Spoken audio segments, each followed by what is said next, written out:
What's up everyone, Alex here, and welcome to my little corner of the internet. I don't know if I sound more nasally than usual. I was sick like a week ago, possibly more than a week ago, and it is taking a very long time to clear up. I feel fine, but my face does not. So that might be a problem. I'm not entirely sure. I'm struggling at the moment, so it's going to be somewhat of a short video anyway, thankfully, because I'm just struggling with the everything that's happening to me. So I wanted to talk about abstract concepts describing my own non-binary experience, which I've done a lot in the past. I have talked about my gender in different abstract concepts, mostly on the YB3 zine, somewhat on my blog. It's always been just a really good way to sort of visualize my gender, and I wanted to go back over that. I've talked about my gender in abstract concepts in previous videos before, but I feel like this was a while ago, and I think that I want to revisit it just because a couple things have changed, a handful of things have changed, but I think this might kind of help people who are already non-binary understand where I'm at, and people who are not non-binary. I feel like abstract concepts are a really good way to sort of conceptualize and visualize gender using different imagery, using different familiar concepts, I guess, is the best way to describe that, because sometimes I talk about gender and it's really technical terms, really like wordy stuff, and it can get really complex. So I think this is a really good way to do that. So my two genders, male neutral or male aporagender, are best described as being two aspects of myself.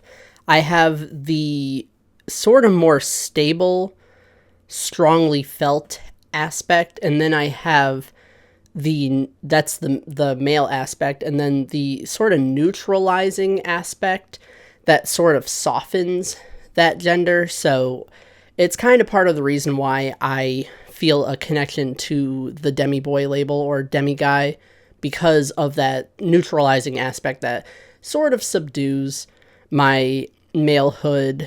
It's these two aspects, and I feel like transmavrinity is sort of like a filter over the everything of it. It's sort of the stable aspect at the core, being manhood at the core, this neutralizing aspect that is a layer on top of that, and then the filter of transmavrinity outside of that. It's kind of like a gendered jawbreaker. It's got layers of crunchy, but then the center's like this soft kind of candy, I guess. I'm thinking of jawbreakers now. Those are fantastic, but I would die if I ate one of those as an adult. That's so much sugar. I also have talked about my gender being two planets that orbit me. I've used this kind of imagery. I mean, the YB3 logo is the teal center, that is me, and then the two components, blue and green, that make up teal. Those are the two genders that sort of orbit around the me. So male or man and asterisk, which is a type of aporagender, a neutral aporagender. And it's kind of more like planet and then two moons that orbit me. And I would say that transmavrinity is like the galaxy that my genders reside in. So no matter what my genders are doing or how they change or what new genders I might discover, the mavrin aspect is always there. It is like a cloud of mavrinity that sort of encompasses everything, because my transgender identity is everything. It's the non-binarity, it's the bigender identity, it's all of it. So being transmaveric means that it's going to be present in every gendered thing that I experience, and also it's influencing every single gender experience that I have. My gender as me being in the center of a seesaw that tips closer and farther away from neutrality. Sort of like a static sort of gender change, so not gender fluidity. Gender fluidity does imply that there's change, but for me, it's more like just feeling like I'm tipping closer or farther from neutrality, closer or farther from malehood. So some days I might feel more aporagender than man, more man than aporagender on other days. Just a tipping thing. It's sort of like my gender is staying in place while I move around that gender. So that's what I mean by static change, is that I'm the one who is moving around these concepts, these genders, and those genders don't move. They stay in place. That, like, I think that might be the better way to describe it. I know I've had that imagery of, you know, planet me with the two moons that are the two genders, but I think it more accurately describes me if I use the seesaw imagery, which I did use in one of the last couple of issues of the YB3 zine. I think the second to last one that I published was the seesaw imagery. I also think that my genders exist in a galaxy of related genders, which helps provide context for them. I talk about, you know, being a man, being aporagender, and then talking about the things that are like tangential to those ideas. So talking about genders that are related to aporagender, talking about genders that are related to manhood. And I feel like no matter what, these two genders exist in a galaxy that kind of has other genders that are existing that are related to neutrality, related to malehood, and by extension, transmaverinity or maverinity as a whole. So even otherinity might play a part in this galaxy of identities. I'd say my malehood exists outside of the binary and in a galaxy of non-binary malehood. So demi-boy, nim-boy, neutral male even, like, you know, combining the neutrality with malehood. I would say that my asterisk identity is in the neutral galaxy, not the agender one. Originally, I had said neutroi in this outline, but I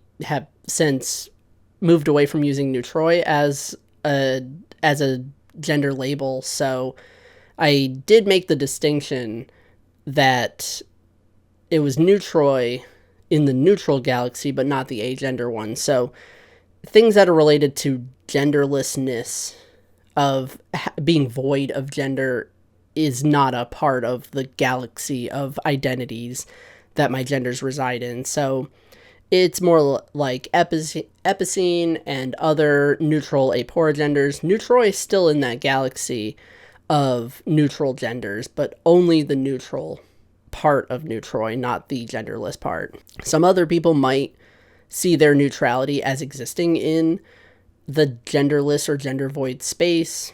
I don't view my neutrality in that way. And I guess the final sort of abstract concept, I see my malehood as existing parallel to the binary, and it can be compared to the binary, but it feels more non-binary or abinary, I guess, just depending on the day. I guess that would depend on whether or not I'm moving farther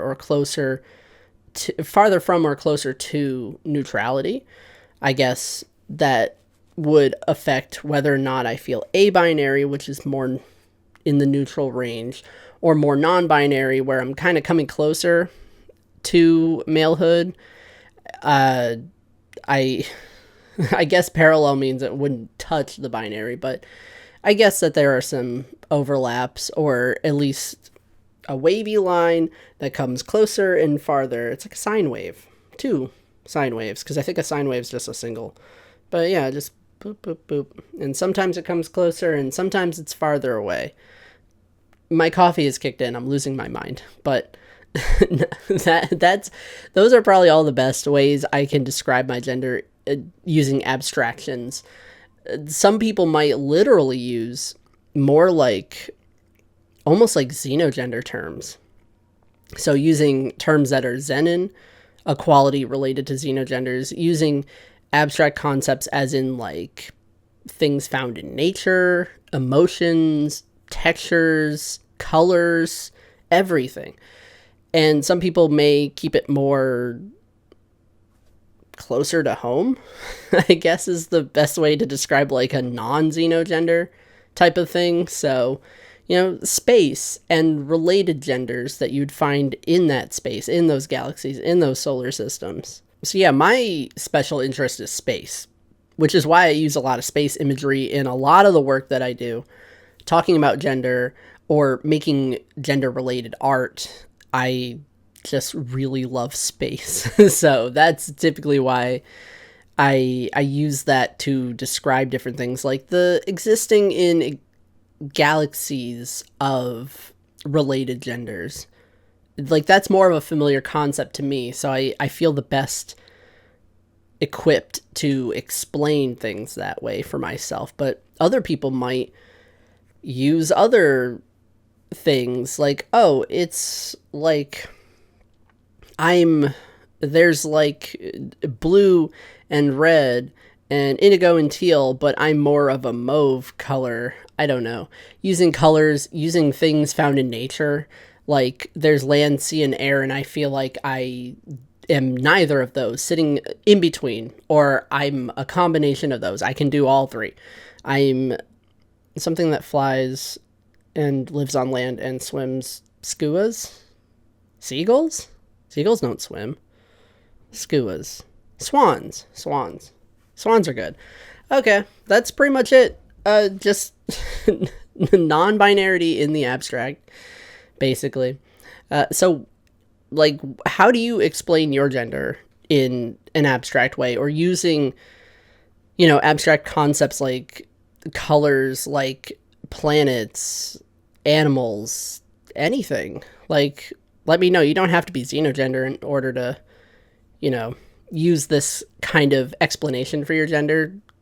Some people are not xenogender, but they might still describe their gender as being like that of a planet, like that of a galaxy, a solar system, a black hole. Like, that's pretty common, I think. Anyway, I am signing off for now. See you later.